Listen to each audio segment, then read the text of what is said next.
조각 투자에 대해서 이게 규제가 본격화된 걸까요? 아니면 제도권 안으로 가지고 들어와서 투자자들을 보호하게 만들고 관련한 시장을 탄탄하게 키우게 되는 걸까요? 사실 아직까지도 좀 용어가 생소한 STO 관련해서 이번 주에 두 번째로 다뤄보도록 하겠습니다. 오늘은 이제 법적인 부분도 사실 굉장히 많이 연결되어 있기 때문에 관련한 전문가를 모셔봤는데요. 법무법인 영의 박은정 변호사 함께합니다. 어서 오세요. 네, 안녕하십니까. 네, 반갑습니다. 크게 인사하셔도 됩니다. 네. 편하게 방송하시면 되고요. 금융당국이 이제 자본시장법에 이제 토큰 증권을 허용하는 관련 규율을 정비 방안을 발표를 했습니다. 일단 뭐 내용 자체에 대해서 저는 이야기가 굉장히 어려워서 우리 변호사님이 쉽게 설명해 주실 것 같은데 관련한 자세한 내용 그리고 그 안의 핵심은 뭐라고 보십니까? 예, 일단 제가 이걸 굉장히 쉽게 설명드리려고 정말 여러 가지로 고민을 많이 해봤는데요. 일단 두 가지를 먼저 주지를 시켜드려야 될 것 같습니다. 일단 첫 번째로는 저희가 가지고 있는 권리나 상품이 무엇인지에 관한 문제하고 그 권리나 상품을 어떻게 표상할 것인지에 대한 문제는 표상이 사실 뭐죠? 표상? 그러니까 표출, 보여준다. 네, 그 네, 등기부 네. 등본처럼 네. 표현해낸다라고 네. 생각을 하시면 되는데요. 그 문제는 굉장히 별개의 문제라고 보아야 한다는 걸 먼저 알려드리고 싶고요. 네. 그러면 최근에 그 금융당국의 뭐 방안에 대비를 해보면 그 증권은 결국에는 우리가 가지고 있는 권리나 상품인 것이고 토큰은 사실 그걸 표현하는 방식, 발행 방식의 하나라고 이해를 하시면 조금 예, 이해가 쉬우실 것 같습니다. 네, 이해가 됐어요. 그리고 약간 등기부 등본이 지금 표상이 토큰이 되는 거죠? 예, 그렇습니다. 예, 그래서 두 번째로 또 주지를 시켜드릴 것은 네. 사실 저희가 가지고 있는 권리나 상품 이것을 표현하는 방식에 있어서 발행 방식을 저희 기존 법률에서는 두 가지로만 한정을 하고 있었습니다. 네. 그러니까 첫 번째로는 사실 실물증권. 예전에 왜 삼성전자 같은 주식을 사면 뭐 종이 쪼가리 같은 거 주고 그러지 않았습니까? 그쵸, 그쵸. 예, 그때 옛날에 이용했던 실물증권 하나하고 네. 그다음에 두 번째로는 요즘 주식 하실 때 다들 이제 이용하시는 전자증권. 그렇죠. 이렇게 두 가지의 발행 형태로만 특정해서 제한을 하고 있었는데 여기에 발행 방식의 하나로서 블록체인 기술을 이용한 토큰을 전자증권의 한 방식으로 수용하겠다라는 것이 이번에 발표한 STO의 방안의 핵심이라고 생각을 하시면 됩니다. 그럼 종류가 그냥 하나 더 약간 늘어났다라고 생각하시면 되겠네요. 예. 그래서 사실 많이들 오해를 하고 계신데 이번에 발표한 방안은 사실상 그 증권의 내용을 확장을 하거나 네. 아니면 새로운 증권의 개념을 제시한 건 아니고요. 그 상품이나 권리 자체는 자본시장법에 이미 특정이 되어 있습니다. 예, 그래서 사실 발행 방식에 있어서 토큰만 추가를 했다라고 생각을 하시면 돼요. 네, 실물증권, 전자증권으로 넘어서서 이제는 토큰의 형태로 이 표상하는 그 방법을 하나 더 추가한 거다라는데 말씀 다 하신 거죠? 예, 실물 자산을 바탕으로 발행한 디지털 자산 제도권 편입.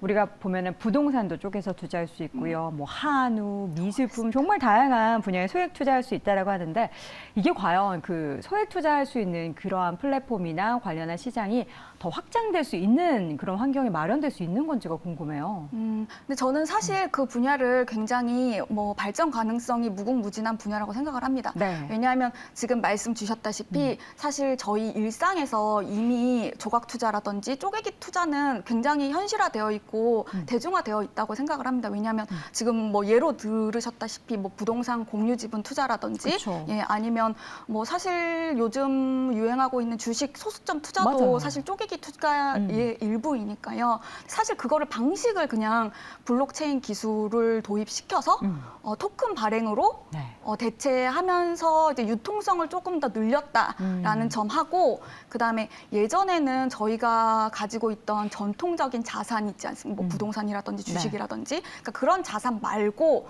글로벌하게 새롭게 대두되는 권리들 뭐 예를 들어서 뭐 멤버십이라든지 아니면 탄소 배출권이라든지 이런 약간 특별하게 예전에는 이렇게 거래가 되지 않았던 네. 부분을 조금 더 손쉽게 증권화할 수 있는 게 사실 토큰이라는 방법이기 때문에 요 부분을 이제 제도로 도입해서 조금 더 활발하게 거래를 이제 새로운 유형의 거래를 하겠다라는 시도인 것 같고 이건 결국에는 유통성 확보, 그다음에 새로운 권리의 도입, 뭐 이런 거하고 연관되어 있기 때문에 결국에는 대중성을 확보하게 되는 거고, 뭐 사실 저희가 주식 액면 분할하는 것도 대주주 입장에서는 사실 별로 좋아하지 않잖아요. 네. 그런데 액면 분할을 하는 이유는 소액주주 입장에서는 그렇죠. 주주들이 많아질수록 우리 회사에 우호적인 여론이 많이 생길 수 있는 가능성이 커지고 그다음에 매도 매수가 굉장히 활발해지니까 조금 더 가벼운 마음으로 투자를 네. 결정할 수 있게 되잖아요. 그래서 그런 측면에서 보면 사실 토큰 증권이 도입됨에 따라서 조각 투자라든지 쪼개기 투자라든지 이런 투자 분야가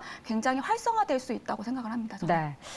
저 같은 경우에는 사실 이게 처음에 이해하기 어려웠는데 우리 변호사님 말씀하시니까 이제 좀 그려지는 것 같아요. 우리가 보통 이제 주식 투자하면은 삼성전자가 실적을 얼마나 내고 또 향후의 성장성을 더해서 주가라는 게 완성이 되잖아요. 그러면 이제 뭐 부동산이나 그리고 미술품 말씀해 주신 것처럼 뭐 탄소 배출권 이런 거 어떻게 보면은 우리가 숫자로 카운트하기가 정말 어려운 가치들, 무형의 가치들을 숫자로 확실하게 가치를 매겨서 그것을 거래를 하고 그것의 표상이 토큰이라는 거죠. 네, 너무 잘 이해하고 계신데요.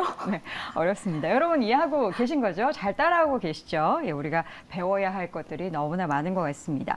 그럼 법적으로 이게 문제될 거는 없는지 사실 저는 제일 걱정되는 게 이게 어쨌든 규제를 하려고 이거를 뭔가 제도화하는 건지 아니면은 보호를 하기 위해서 하는 건지 양쪽의 뭔가 상황은 조금 다른 것 같아요. 근데 투자자 입장에서는 어떨까요? 사실 말씀해주신 두 분야를 균형을 맞추겠다라는 것이 금융당국의 입장인 것 네. 같긴 합니다. 근데 사실 지금까지 나온 것은 가이드라인 정도일 뿐이라서 이거에 맞춰서 사실 자본시장법이라든지 전자증권법이라든지 네. 이런 법의 개정이 사실 필수적으로 수반되어야 할 부분인 거고 그쵸. 그다음에 금융당국도 가이드라인에서 사실 표명을 한 것이 본인들은 가이드라인이나 예시 같은 것을 제시해 줄 수 있을 뿐인 것이지 이 시장에 참여하려고 하는 이해관계인, 그러니까 예를 들면 발행인이라든지 투자자들 같은 경우에는 사실 자율적으로 이게 자본시장법에 해당이 될 것인지 여부를 개별적으로 케이스 바이 케이스로 확인을 할 수밖에 없다라는 입장인 것을 확인을 할 수 있고요. 네. 그래서 사실 이게 어쨌든 블록체인 기반의 토큰을 도입함으로 인해서 얻게 되는 장점들도 있지만 그 장점들을 보완하기 위해서 사실 이게 증권성이 인정된다고 하면 네. 이게 당연히 자본시장법의 증권 규제를 적용받게 될 것입니다. 예를 들어 공시라든지 네. 인허가라든지 아니면 불공정 거래행위 금지라든지 자본시장법이 원래부터 가지고 있었던 증권과 관련된 규제들은 적용이 될 것이고요. 그쵸. 그다음에 추가로 이게 제가 말씀드렸다시피 발행 수단으로서의 토큰이 추가된다고 말씀드렸지 않습니까? 네. 이 부분에 대해서 추가로 이제 규제할 수 있는 방안들에 대해서는 발행인에 대해서 기술적인 조건을 건다든지 인적, 물적 장비의 기준을 둔다든지 아니면 여러 가지 또 사후적으로 예탁 결제원이 관리를 한다든지 이런 투자자 보호까지도 일단 고려를 해서 정책을 진행할 것으로 예상되기는 합니다만 이 부분도 사실 완벽하다, 어떤 제도든 다 완벽하다고 볼 수는 있죠. 없지 않겠습니까? 네. 예.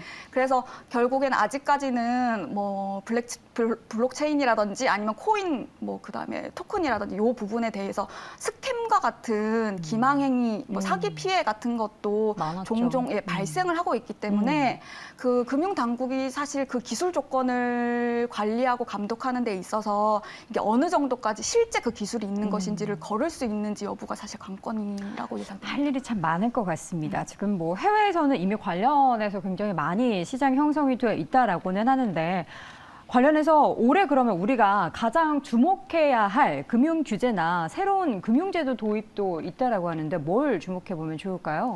예, 일단 사실 2023년은 제 사견이기는 합니다만 블록체인을 기반으로 한 여러 가지 다양한 새로운 비즈니스에 초석을 다지는 해가 될 것 같습니다.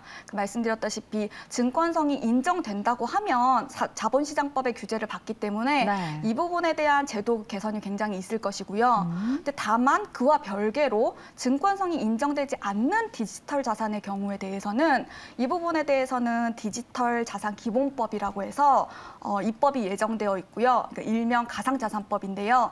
이 부분에 대해서 어떻게 추후에 금융당국의 태도라든지 입법이 될지는 좀 주의 깊게 보셔야 될 것 같습니다. 네, 알겠습니다. 자, 이렇게 해서 오늘 우리 변호사님 모셔서 사실 더 긴 시간을 할애하고 싶은데 생방송인 관계로 여기서 보내드려야 되는 게 너무 아쉽습니다.